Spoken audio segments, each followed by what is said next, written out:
Ray, what's going on, man? How are you? Good. How are you? Doing excellent. Always a pleasure talking to you, man. First and foremost, Thank congratulations. you. Thank you very much, Graham. Thank you. Yeah, absolutely, dude. Like Greg said, I mean, a week from now, you're going to be in the Hall of Fame. We don't know about the WrestleMania match yet. Obviously, we're a week away. You said you're not fighting your son. Still a possibility. Who knows? Face a Cinnamon Toast Crunch. You got a lot of stuff going on right now, man. How are you feeling? What's going through your head? Man, I'm overwhelmed by all of these opportunities that have been presented to me. Like you said, the Cinnamon Toast Crunch, seeing the growth of my son in the ring, him wanting to challenge me, being inducted into the Hall of Fame, still looking for a WrestleMania spot. There's so many mixed emotions going on right now. But at the end of the day, I'm just trying to soak everything in, little by little, one thing at a time. Do you think you're going to get that moment to let it sink in when you're in your native California, in your home state, on that Hall of Fame stage? Do you think that's when it's going to happen for you? I hope so. I still get congratulated for being inducted, and it just blows my mind because you normally think of the Hall of Fame as after your retirement. I'm still active and full in effect. So it's hard sometimes to even digest the fact that I'm being inducted into the Hall of Fame, but I feel truly honored and blessed to be added to the list of legends that have paved the way for us to come in.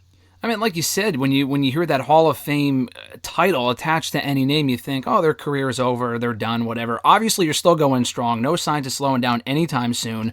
Ric Flair only being the only other person to have been inducted while still active, and he retired the next day. Obviously not the case with you. So when you get asked to go into the Hall of Fame, is that your first thought? Like, well, I'm not, are you telling me to wind down? Like, what's your first thought process when you hear that? That was my first reaction, that I wasn't ready to retire. And it was like, no, it's not that way. They're like, no, we just feel like it's the right time, just because of where we're at, being so close to home, the Hispanic audience. It was just gonna feel very home based. So that's why this all came about. But overall, man, I mean, whether it's now or later, the fact that I'm being inducted is a huge blessing. I'm truly honored to be part of this class and to be part of the Hall of Fame in general. I always thought one day, like, man, it would be cool to be inducted into the Hall of Fame one day. I hope I can get my spot, my opportunity, and we're 1 week away from that. Yeah, and you talk about just being inducted in California, so close to home. I mean, everything going on right now with you and Dominik on TV, it just kind of feels like the stars aligned. Who have you heard from since you heard the news of you being inducted? Obviously, I know, Dave, obviously, Batista at one point was speculated. Maybe at some point he'll go in. He's basically already in. It's more a matter of having the ceremony. I'm sure you might have heard from him, among others. Any cool sentiments you've heard from your fellow coworkers, peers, and stuff in the last couple of weeks? Any what? I'm sorry? Any sentiments as far as any cool congratulations messages from peers and fans and family and stuff like that? Oh, the first person that texted me once I was announced that I was being part of the Hall of Fame was Dean Malenko. Nice. Dean Malenko reached out immediately. He was the first guy. And he said, he goes, oh, my God. He goes, I got chills when I heard that you were being inducted. He goes, I can't miss it for the world. So, to hear that is, man, it's incredible. Dean Malenko, the guy that broke me in WCW for the first time, he could have made me, or he could have broke me, and he helped make the career for Rey Mysterio in WCW, and that's when all eyes kind of turned our way. Our division, the cruiserweight division. So I'm very thankful with Dean, and I can honestly, truly call him a friend. That's awesome. No, that's super cool. That's super fitting. And he was the first one to text you, given your guys' history, like you said. And another cool aspect of this induction was that, like I said, we only found out, I think, 2 weeks ago on SmackDown Live on the air. Usually ahead of the inductee, the main inductee being announced on television, online, or whatever, people usually have a pretty good idea of who it's going to be. No one knew it was going to be you until we saw that video air on SmackDown. So can you take me through the process of like how close to the vest you had to keep this announcement, not telling anyone to make sure this didn't leak out anywhere beforehand? Well, I don't even know if I knew before the fans knew. Although it might have happened simultaneously, Hmm. but um, uh, as soon as the word got out, it was like, oh, my phone was buzzing left to right, from family to friends to coworkers. Um, but it wasn't that hard to keep of a secret because, like I said, I think when they broke the news to me shortly after it got out, and everyone knew about it. That's so cool. Like I said, when we heard that announcement, I'm thinking, wow, this is incredible. You're still active on the roster, very deserving. I mean, this guy is blue, no surprise there, but it's really cool to see, and like you said, how timely and how fitting this is going to be. I mean, obviously, we're a week away from the ceremony from when we speak right now. No spoilers, I guess, but obviously you have a pretty good idea, I assume, of who's going to induct you. Any news on that front? Oh yes, 1,000%. The first person that I chose and that knows me the best is Conan. Mm-hmm. Conan. I've known him since I was 12 years old. He opened up so many doors in my career, and I've always said I'm very thankful with God first, and then with Conan, because I could have been as good as I have been over the years, but I could have been just a local good wrestler. You know, uh, Especially back then in the early '90s, it's who you knew and how you can get in to a company like AAA, like ECW, Mm-hmm. like WCW, and he kind of paved the way for me to make my entry. No, yeah, I know he's been talked about a lot in the last week as someone who's the leading, candidate to induct you, as you mentioned right here. I mean, that's super cool, and I think it would only make sense if he was there. And hopefully, we get to see him on the stage next Friday. That would be pretty sick. And I mean, you mentioned it earlier too, being the face of the Cinnamon Toast Crunch box. I mean, that's pretty sick, man. I mean, considering that you're probably not just currently, but ever one of the most recognizable wrestlers of all time. So to be on a cereal box is pretty cool. Like, has that sunk in for you yet, or not yet? So it has and it hasn't. I still haven't seen it in person. Mm-hmm. I've just seen the images, but this is part of your desire of wanting to make it in the business. You don't know how many obstacles you're going to find along the way. You don't know how big your career is going to stand out, and how many opportunities you're going to be given. But I think this is a proof of being able to take advantage of every opportunity that has been given to me, and that I've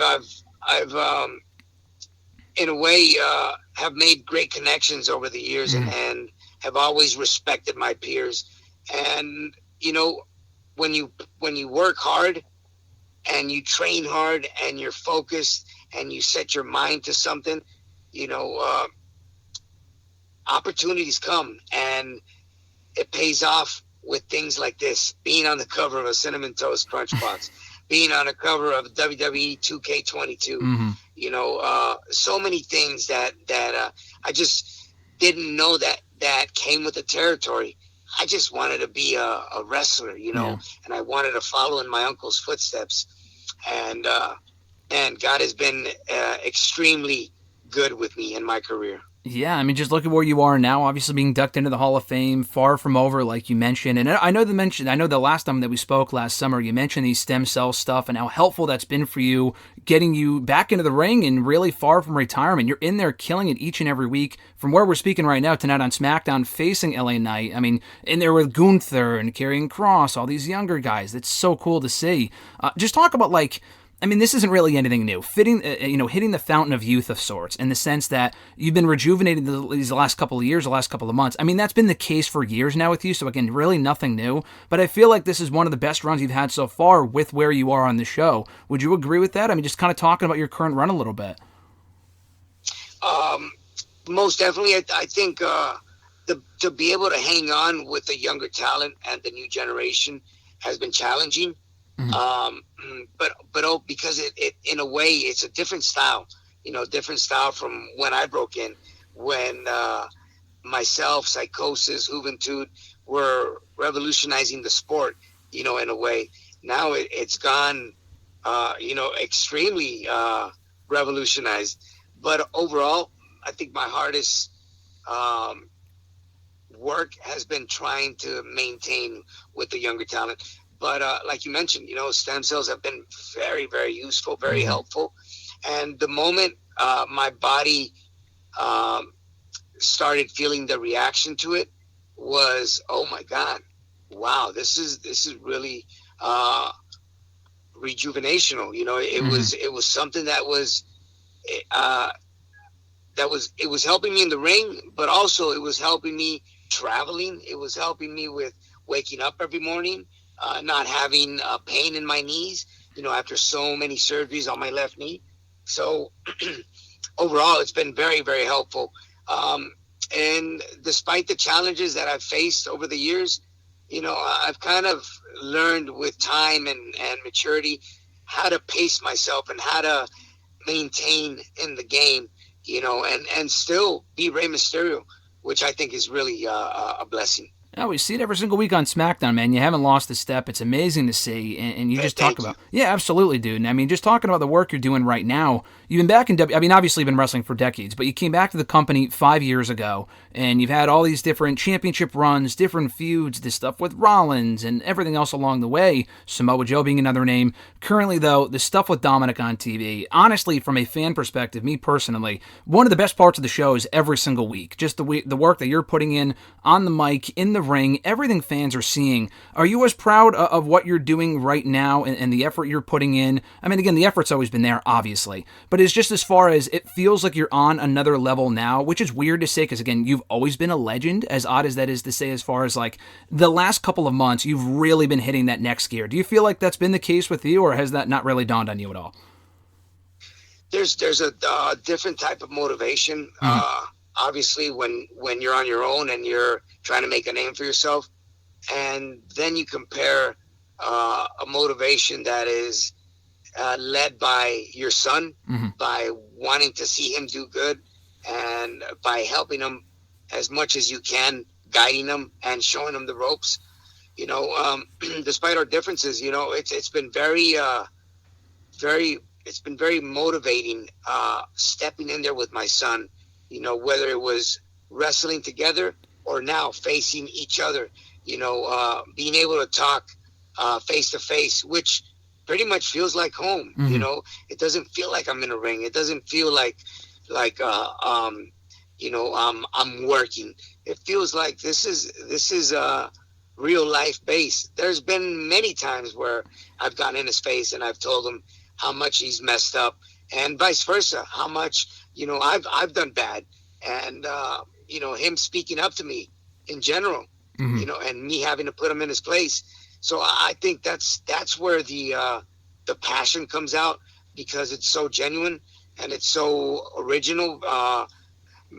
These are moments that we've had in the past, at home, on the street, you name it, and it's also something that's very relatable to your regular family-oriented Hispanic or American base that, kids tend to feel that way about their fathers. And fathers have not been there for their kids maybe as much as they would want to, but they fucking worked their ass off to give them a life that, that they only dreamed of. So when you put all of that in perspective, it's like it just comes so organic that you display it very well. You don't have to hide anything. Everything is just there. Yeah, no, like I was going to say, I mean, it's just so easy. I feel like every time you guys go out there, it's just organic, like you say. I mean, I feel like it must be easy for you just to go out there and speak with your son. It doesn't feel like you're having an on-screen rivalry, so to speak. Like, it's just your father and son talking. And I feel like that's why fans are so invested in what we're seeing with you guys right now, is because it's so real. And there's an element of truth to everything you guys are saying, which is so cool. And we talk about the Hall of Fame. Part of your legacy is everything Dominik has done, is doing, and will continue to do as well. And all the progression he's shown. I mean, the last 9 months since he turned his back on the fans, he has been one of the best parts of the show as well. So it's super cool to see, despite his attitude issues, like you mentioned, and he's got to work on that. But talk about his run right now. Your run and whatnot. You're going into the Hall of Fame, right? Last question for you. What can make this run for you right now more special? I mean, it's so cliche to say, oh, you're in the Hall of Fame, that's the peak, but it's really not, though. I mean, I feel like for you, the the best is yet to come? Yeah, well, man, I mean, this off and on rivalry with Dom challenging me has been taken to the extreme. I know he wants his WrestleMania moment so bad, and as much as I say I'm not going to fight you, if he keeps pushing my buttons and goes any further, and there is boundaries that he cannot cross. Mm-hmm. And if he does cross them, if he knows what boundaries those are, and if he crosses them, then he might just get what he deserves, But overall, he knows how to push my buttons, just like I know how to push his, But at the end of the day, Hall of Fame, incredible ceremony, incredible induction, honored, blessed to be part of it. To seal it off with the cherry on top, yeah, I think it would be a WrestleMania moment. If my son and I were to step in there and crush it. Well, we got to get there first, and I think I speak for everyone when I say I think we would all love to see you kick his ass at WrestleMania, such a WrestleMania moment after all the hell that he's put you through the last couple of months, ruining holidays. That's not going to happen anymore. We'll see you at WrestleMania, time will tell, but before then, like you said, we got the Hall of Fame. You're on the front of a cereal box, Ray. I mean, that's so fucking cool. I can't get over that. It's pretty sick, but like I said, man, congrats on everything. You're always one of my favorite people to speak to. So great to chat it up again, and I'm sure I'll catch you down the road, Ray. Thank you very much, man, and I hope you enjoy WrestleMania, and I hope you enjoy the induction to the Hall of Fame.